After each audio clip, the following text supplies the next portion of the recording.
Buenos días, mis apreciados estudiantes. Bienvenidos a una nueva clase de personal social.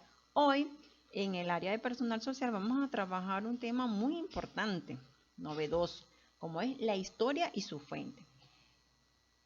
¿Qué es la historia? Bueno, la historia es la ciencia que se encarga de estudiar, ¿sí?, los eventos ocurridos en el pasado a partir de sus antecedentes, de sus causas y consecuencias, ¿sí? La finalidad de la historia es explicar el presente, es decir, por qué en el mundo ocurren hechos, ¿sí?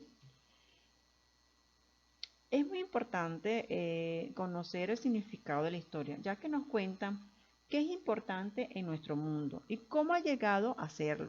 Nos cuenta el porqué de las cosas, porque debemos nosotros valorar día a día los sucesos y los acontecimientos que se presentan. El significado de la historia se refiere tanto a la disciplina de las ciencias sociales que estudia y relata los acontecimientos del pasado de la humanidad, como las narraciones de los hechos y sucesos verdaderos y ficticios. Muy bien. Sigamos. Tipos de fuentes de la historia. Son todas aquellas que prueban lo del ser humano ha hecho y que ha perdurado con el tiempo. Sirven para estudiar y reconstruir el pasado de un lugar, de una persona o de una colectividad. ¿Qué es colectividad? Bueno, la colectividad es el conjunto de personas que viven en un mismo territorio y comparten intereses comunes. Muy bien. Según existen diferentes tipos de fuentes, ¿sí? Primero, según su originalidad, son fuentes de primera mano, aquellas obtenidas directamente de la fuente original. Las de segunda mano son las obtenidas a través de alguien que realizó una investigación. Muy bien. Según la forma como expresamos, encontramos la siguiente. Encontramos las fuentes materiales o monumentales, tenemos las fuentes gráficas, las fuentes orales, las fuentes escritas y las fuentes audiovisuales. Vamos a conocer cada una de estas fuentes. Muy bien, las fuentes materiales o monumentales. ¿Qué serán las fuentes? Este tipo de fuentes, bueno, son objetos y construcciones fabricadas por los seres humanos, como textiles, herramientas, monedas, construcciones arqueológicas, etc. En esta oportunidad les presento, ¿sí?, como una fuente material o monumental, la ciudad de Chanchán. ¿Qué es la ciudad de Chanchán? Bueno, es un complejo hecho de adobe, como lo pueden observar en la imagen, en lo que se conocerá la fuente, ¿sí?, cómo fue la vida de la cultura china. Aquí, en Perú, forma parte de las 7 maravillas, ¿sí?, arqueológicas, aunque el complejo arqueológico más conocido aquí en Perú es el Machu Picchu. Muy bien, continuemos. Otra de las fuentes es la fuente gráfica. Aquí son documentos creados por las artes visuales como el grabado, la pintura y la fotografía. Les traigo un ejemplo de lo que es una fuente gráfica. La acuarela del Códex de Trujillo. Esta importante, ¿sí?, es un conjunto de acuarelas del siglo XVIII que Perú disputa con España.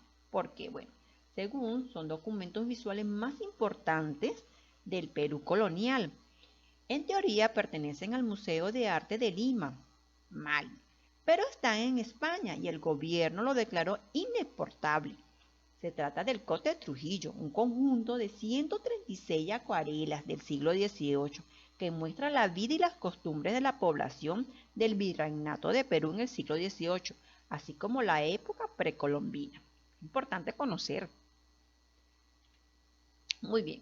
Otro tenemos son las fuentes orales. Son narraciones orales que se transmiten de generación en generación, de padres a hijos.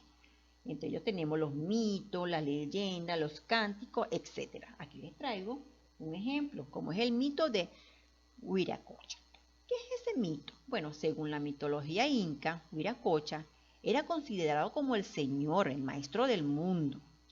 Cuentan que los primeros habitantes no fueron recíprocos con él, En tal sentido, él los convirtió en piedra.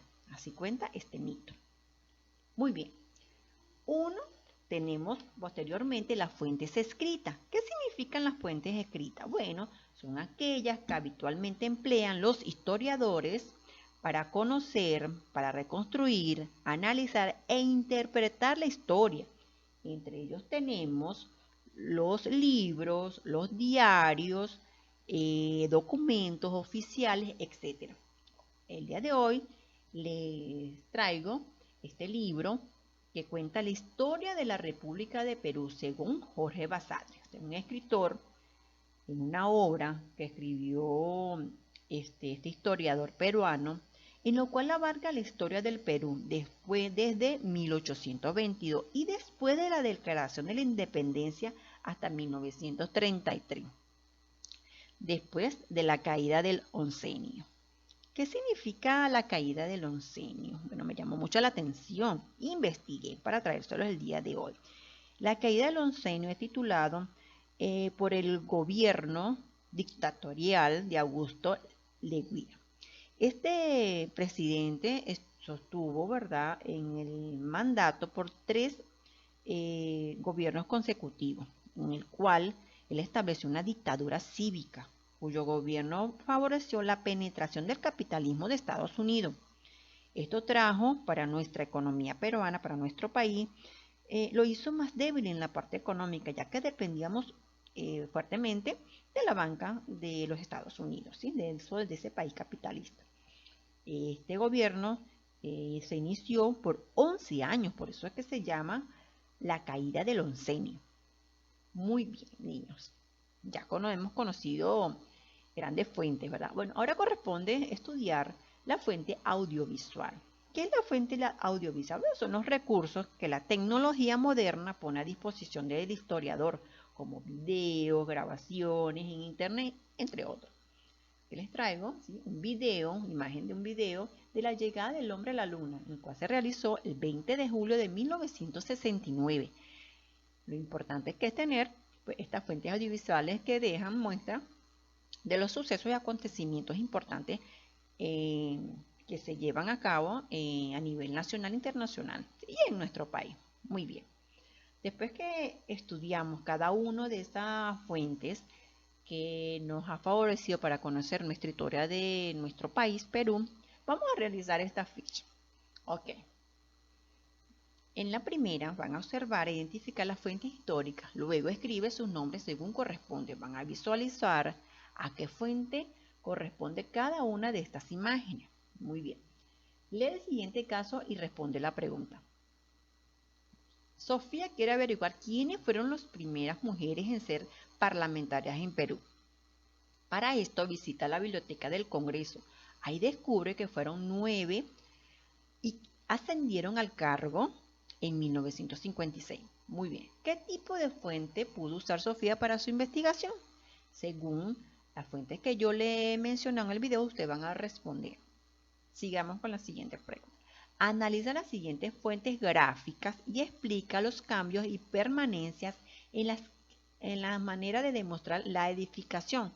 Observemos aquí el convento de la Merced grabado en el siglo, tenemos aquí en el siglo XIX, muy bien, y tenemos aquí el convento de la Merced, nos los presenta en el siglo XX. Entonces ustedes van a verificar cuáles son los cambios y permanencias de la manera que han mostrado esta edificación. Muy bien. En el número 4 dice, selecciona y marca la alternativa que es incompatible con una fuente histórica. Nos van a presentar 4 selecciones y ustedes van a marcar y a seleccionar aquella que es incompatible, o sea, que no corresponde con la fuente histórica. Aquí tenemos 4 y van a seleccionar una sola. Tenemos un tipo prehispánico, el testamento de mis tatarabuelos, tenemos una piedra Pómez de la Playa, tenemos el monumento de San Martín en la plaza. Aquí hay una que no corresponde con la fuente histórica y ustedes la van a marcar, ¿sí? Buenos niños, muchas gracias por su atención. Espero que hayan entendido pues, el material que yo les traje el día de hoy relacionado a la historia y sus fuentes. ¿Alguna pregunta, alguna duda? Me pueden consultar por el WhatsApp. Recuerden que esta ficha se encuentra en la plataforma de la institución y en mi canal de YouTube. Muchas gracias, nos vemos, pórtense bien, cuídense.